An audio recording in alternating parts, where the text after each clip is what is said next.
ہوں گے. اب یہ دیکھیں استدعا لے کے سپریم کورٹ میں کیا گئے ہیں. سر معاملہ تو سپریم کورٹ میں ہے. پھر بھی اگر دیکھیں نا تشریح جی صاف ستھرا اگر سمجھ میں آتا ہے تو معاملہ سپریم کورٹ میں نہ ہوتا. آج تو سپریم کورٹ اس کے اوپر بات کر رہی ہے.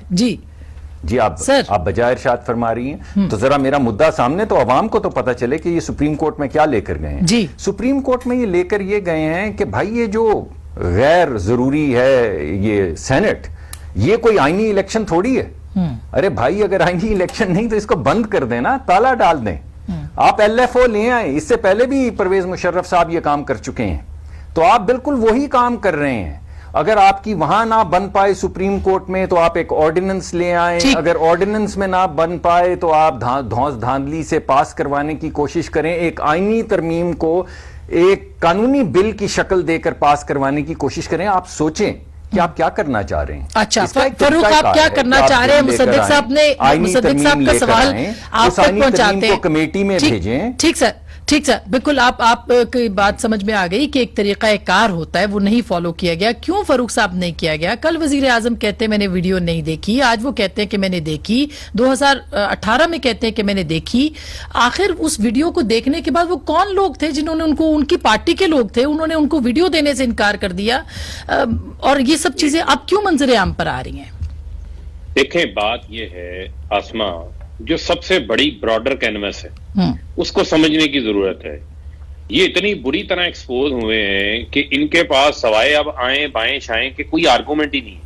میں آپ کے سامنے کچھ چیزیں رکھنا چاہتا ہوں. اس ملک میں ہوا کیا ہے کہ 1985 سے پہلے اس ملک کے اندر بڑے پیمانے کے اوپر کوئی نہ کرپشن تھی، نہ ہمارے لوگ اس کے یوز ٹو ہوئے تھے، نہ اداروں کو کرپٹ کیا گیا تھا. ملک اوپر جا رہا تھا.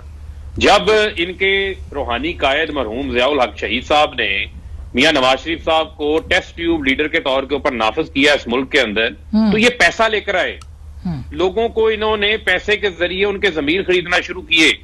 یہ کہاں جو ہے وہ تفصیلات یا وضاحتیں پیش کریں گے. ان کا ماضی تو داغدار ہے. وہ کیسے داغدار ہے کہ سب سے پہلے اسامہ بن لادن سے $10 ملین لیے بے نظیر کی حکومت کو گرانے کے لیے، پھر آئی جی آئی بنائی، اس میں مہران بینک کیس، مشہور اصغر خان کیس، لسٹ کے اندر نواز شریف کا نام موجود ہے، وہاں انہوں نے پیسے لیے.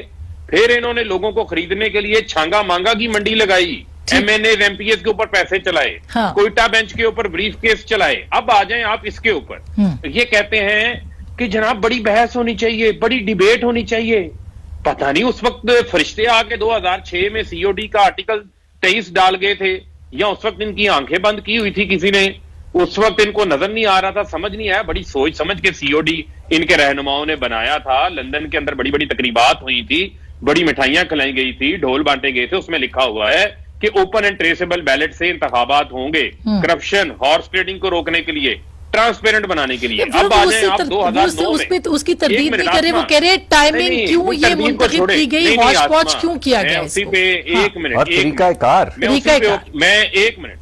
منٹ میں اسی کے اوپر اپنا آرگومنٹ لے کر آ رہا ہوں. اچھا دیکھیں 5 سال 2008 سے 2013 پیپلز پارٹی کی حکومت رہتی ہے، شک نمبر 23 پہ عمل درآمد نہیں ہوتا.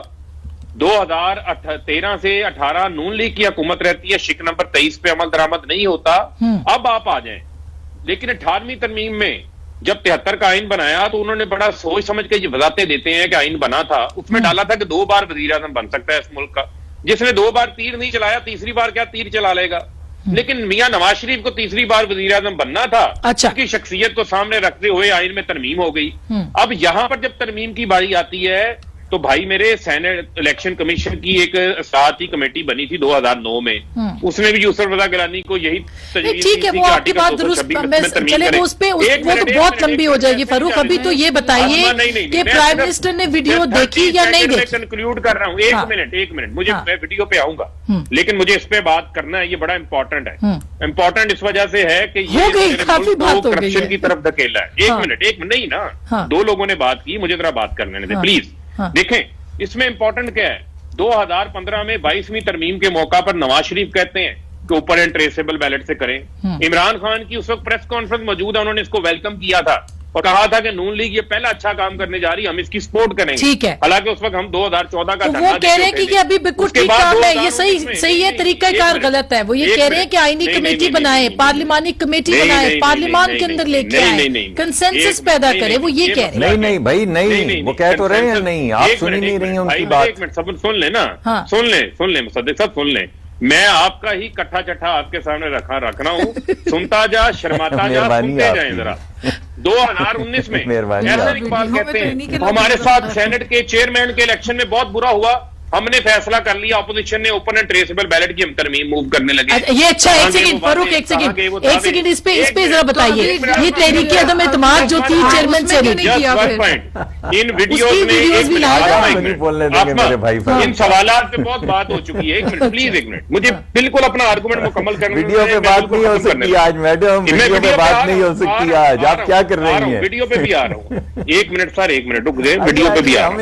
آپ یہ دیکھیں آپ کے پاس ایکسپوز ہوئے, ایک منٹ پلیز, یہاں پر یہ ایکسپوز ہو گئے. ان ویڈیوز نے یہ ثابت کیا کہ سینٹ کے انتخابات میں خرید و فروخت ہوتی ہے. پیپلز پارٹی کے 7 ایم پی ایز, سن لیں, 7 ایم پی ایز میں سے روبینہ خالد 41 ووٹ لیتی ہیں, بہرامن تنگی 16 ووٹ لیتے ہیں, ایک ان کے سینیٹر موصوف جیتتے رہ گئے, وہ 13 ووٹ لے جاتے ہیں. سر وہ تو ٹھیک ہے, غلط ہو گیا, مگر ووٹ تو آپ کے لوگوں نے دیے نا.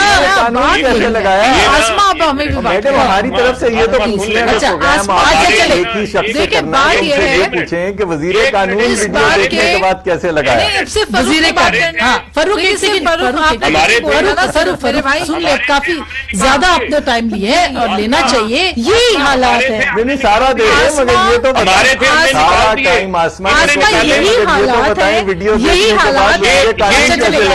اس کی وجہ میں آپ کو بتاؤں, پارلیمنٹ میں جس دن یہ بل پیش کر رہے تھے اس دن آپ طریقہ دیکھیں. اس دن طریقہ یہ ہوتا ہے کہ پہلے بل پیش کیا جاتا ہے, پھر شاہ محمود قریشی صاحب تقریر فرماتے گھنٹے کی, ختم کرتے وقت کہتے ہیں کہ جی میرے بعد فواد چودھری بولے گا. فواد چودھری تقریر ختم کرتا ہے, کہتا ہے میرے بعد اسد عمر بولیں گے. تو ہم کیا وہاں پہ کوئی تماشا دیکھنے آئے ہوئے تھے؟ اور اسپیکر صاحب بیٹھے ہوئے خاموش دیکھ رہے ہیں, یہ آپس میں سلیم اللہ سے کلیم اللہ, کلیم اللہ سے سلیم اللہ آپس میں کھیلے جا رہے ہیں. اسپیکر صاحب آرام سے بیچارے دیکھ رہے ہیں کہ یہ کیا صاحب آپ ہنسے مت. ابھی جو آج میں بات رویوں کی ہے, ٹھیک بات ہے, ٹھیک ہے, کرنا چاہتے ہیں نا آپ, بات ہی نہیں کرنا چاہتے. جو اس دن اسمبلی کے اندر ہوئے وہ کیا ہوا, یہ ہونا چاہیے تھا. آپ مجھے بتائیے کہ اسمبلی جو ہے وہ ریکوزیشنز پہ بلائی جاتی ہے. مجھے بتائیے روزانہ آج سراپا احتجاج ہیں, سرکاری ملازمین پروٹیسٹ کر رہے ہیں, پچھلے ہفتے ٹیچرز پروٹیسٹ کر رہے تھے, اس سے پہلے پیرامیڈک پروٹیسٹ کر رہے تھے. اب بجلی کی ریٹ ہو, مہنگائی ہو, پیٹرولیم ہو, کون سی عوامی بات پہ پارلیمنٹ سنجیدہ ہوتی ہے؟ مجھے آپ بتائیں, ان کا کام جب ان کا مقصد ہوتا ہے تو اجلاس بلایا جاتا ہے, ان کا مقصد ہوتا ہے مائک کھول کے یہی بولیں گے. مصدق صاحب